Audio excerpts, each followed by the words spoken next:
बागवान ने भी न जाने कैसे कैसे शौक पाल रखे हैं। 10 साल का राज किया भाई, एक बार जीते तो 67 सीटें आ गई, दूसरी बार फिर 62 आ गई, फिर तीसरी बार फिर मौका मिल गया। तो दिल्ली की जनता के शौक निराले थे, क्या उम्मीदें थी उनको उनसे कि बागवान ने भी न जाने कैसे कैसे शौक पाल रखे हैं, फूलों के गमलों में कांटे संभाल रखे हैं। और इस सियासत में तो चित भी इनकी, पट भी इनकी, हमने क्या बेवजह सिक्के उछाल रखे हैं।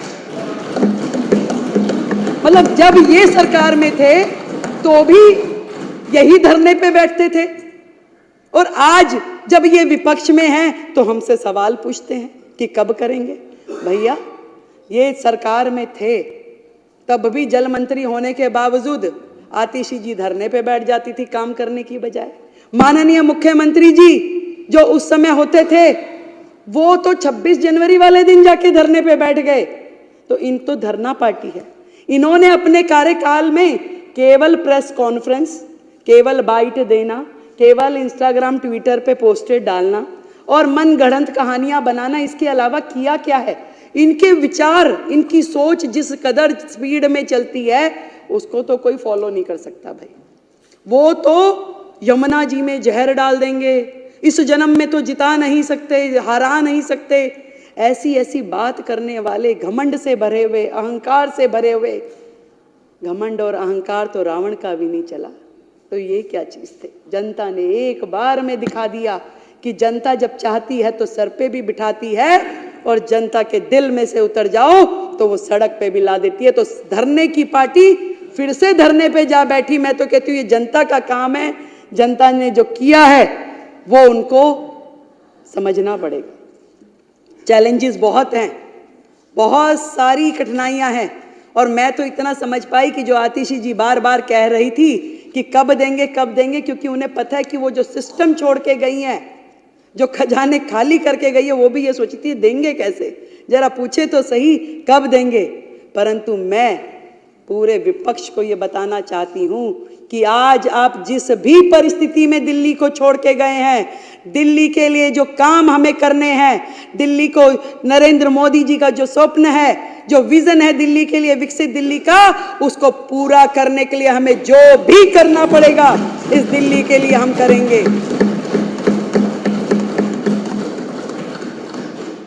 दृढ़ता के साथ, संकल्प के साथ, मेहनत के साथ, ईमानदारी के साथ हर एक काम को किया जाएगा।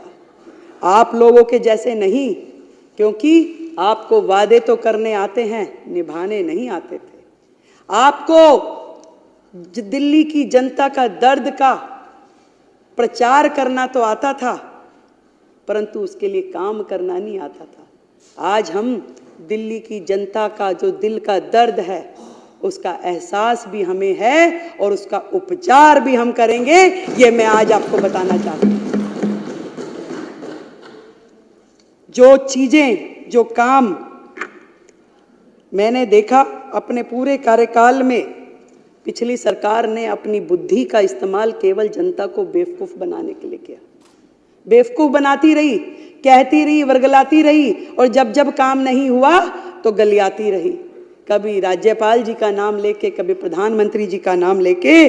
तो जनता ने सोचा कि भाई जब करना उन्होंने ही है तो उन्हीं के हाथों में सत्ता सौंप देते हैं। तो इस बार पूर्ण बहुमत की जो सरकार जनता ने बनाई है, दिल की गहराई से मैं दिल्ली की जनता का बहुत बहुत धन्यवाद करती हूँ।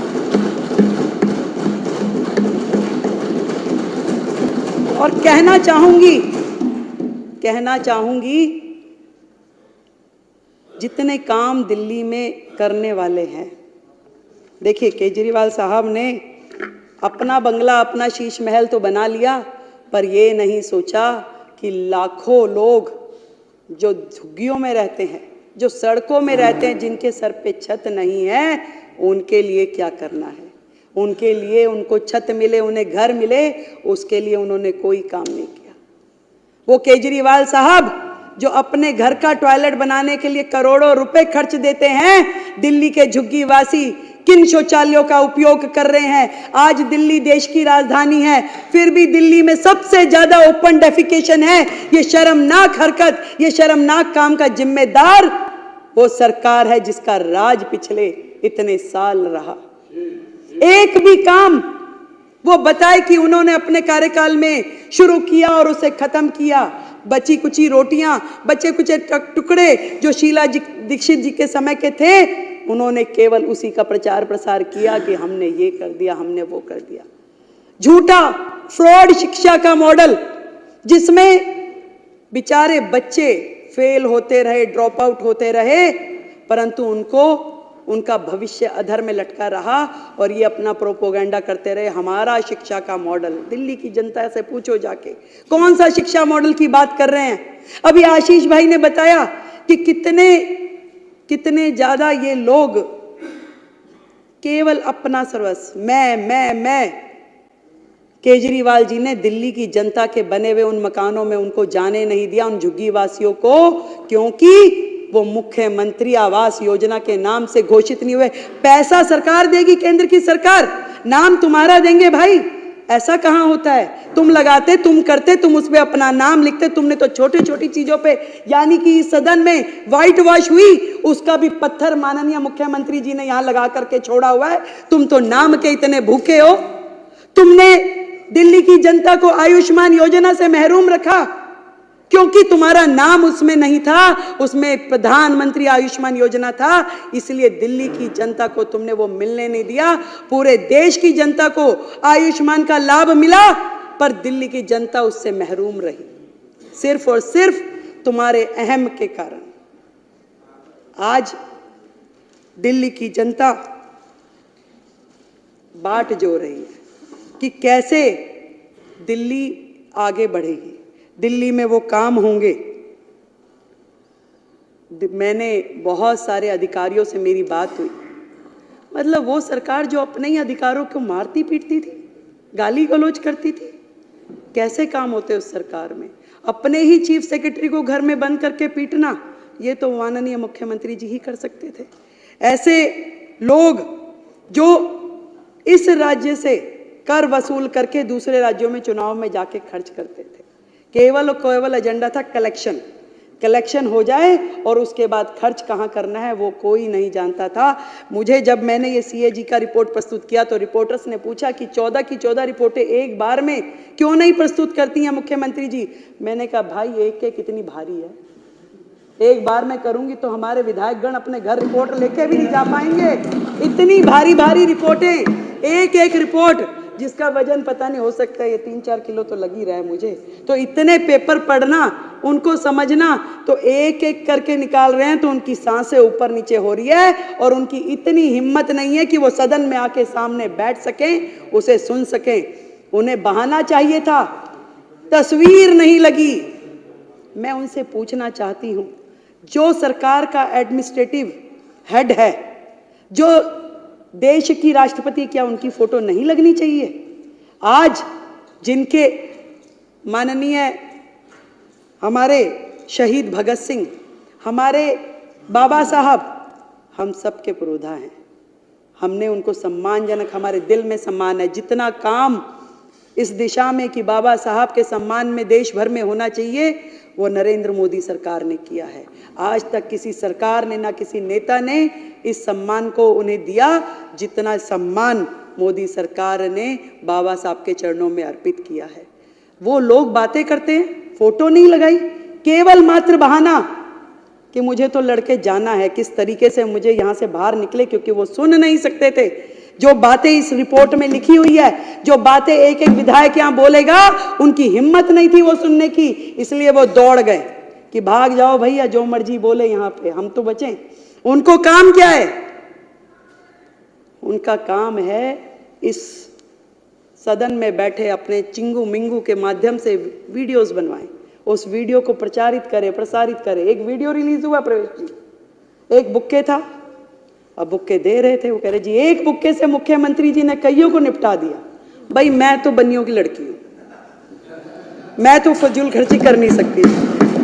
इस दिल्ली में जनता का एक एक रुपया जो कि राजस्व के रूप में हमें मिलता है, एक भी रुपए का दुरुपयोग मैं होने नहीं दूंगी। आज इस सदन के माध्यम से मैं कहती हूं, भाई एक बुक्के इस्तेमाल कर लिया तो क्या गलती कर दी भाई? पैसा बचाया है, खराब तो नहीं किया। और ये भी बताना चाहूंगी कि जो भी लोग इस लूटपाट में, भ्रष्टाचार में लिप्त थे, एक भी व्यक्ति को छोड़ेंगे नहीं, एक एक पाई का जवाब देना पड़ेगा।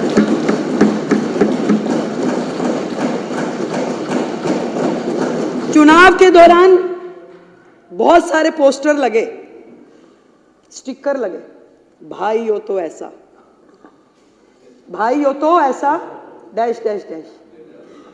ऐसा भाई जिसने दिल्ली की बहनों के परिवार बर्बाद कर दिए, घर बर्बाद कर दिए। एक के साथ एक फ्री देने वाला तो सर एक ही मुख्यमंत्री है पूरे के पूरे देश में। एक ही मुख्यमंत्री, एक के साथ एक फ्री। दारू, कैसे घर बर्बाद हुए, कैसे बहनें खून के आंसू रोई।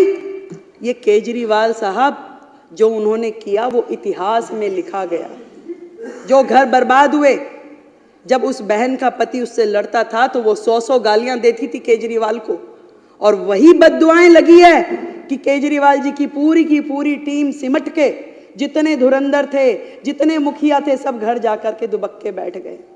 दिल्ली की जनता, दिल्ली की बहनें, उनकी बद्दुआएं उन्हें लगी। जो नीतियां रीतियां उन्होंने अपनाई, जो भविष्य खतरे में डाला, दिल्ली को बर्बाद करने की दिशा में उन्होंने कुछ छोड़ा नहीं है। उन्होंने डेवलपमेंट के नाम पे जहां जहां जो जो करना चाहिए था कुछ भी नहीं किया। केंद्र सरकार से करोड़ों करोड़ रुपए आते रहे और उनको बर्बाद करने के लिए उन्होंने सारे काम किए। यमुना की सफाई के लिए करोड़ों रुपए आए, कुछ काम नहीं किया। दिल्ली में G20 के समय में जितने काम हुए उसमें दिल्ली सरकार का जो शेयर देना था दिल्ली सरकार ने नहीं दिया। मेट्रो के एक्सटेंशन में जो पैसे दिल्ली सरकार ने देने थे दिल्ली सरकार ने नहीं दिए। एक भी काम दिल्ली सरकार ने जो उनका बनता था वो किया नहीं। जब भी जरूरत पड़ी केंद्र सरकार ने ही खड़े होकर के दिल्ली को संभाला।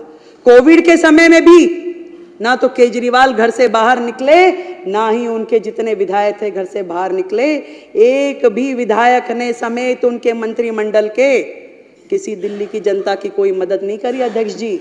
तब भी दिल्ली को संभालने वाले आदरणीय प्रधानमंत्री जी थे और गृह मंत्री अमित शाह जी थे जिन्होंने दिल्ली को संभाला और दिल्ली के प्राण बचाए। कैसे भूल जाएगी दिल्ली की जनता, कैसे भूल जाएगी। आज भी मैं तो यही कहना चाहूंगी कि मिशन मोड पे काम करना पड़ेगा। एक दूसरे पे दोषारोपण की जो प्रथाएं चलती थी, हमें उससे मतलब नहीं है। मीडिया वाले मेरे को रास्ते चलते बाइट के लिए बोलते, मैं मना कर देती हूँ। मैं क्या, कुछ करने तो दो पहले, काम करूंगी उसके बाद बोलूंगी।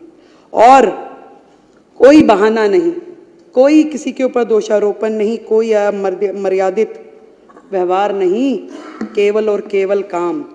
और उस काम के करते हुए दिल्ली में जो भी दिल्ली जिसकी अधिकारी है वो सारे के सारे अधिकार उनको देने हैं। यहाँ तक कि MCD का जो शेयर हमारा बनता है, आज इस सदन के माध्यम से मैं कहना चाहती हूँ कि 192 करोड़ रुपए जो दिल्ली नगर निगम का शेयर है वो हमने उनको ट्रांसफर करवा दिया। दिल्ली की जनता को बातों की सफाई, हाथ की सफाई नहीं चाहिए, दिल्ली को दिल्ली की सफाई चाहिए। इसलिए हम नगर निगम को पूरा का पूरा स्पेस देंगे कि वो जो काम उनके हैं उस काम को करने के लिए जो भी हमारी तरफ से हमारी जिम्मेवारी बनती है वो जरूर हम उनको करके देंगे, कहीं पे भी कोई कमी रखेंगे नहीं।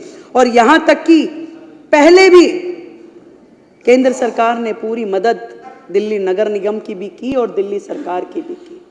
ये तो इनके मन में इनकी नीयत और नीति दोनों ही भ्रष्ट थी।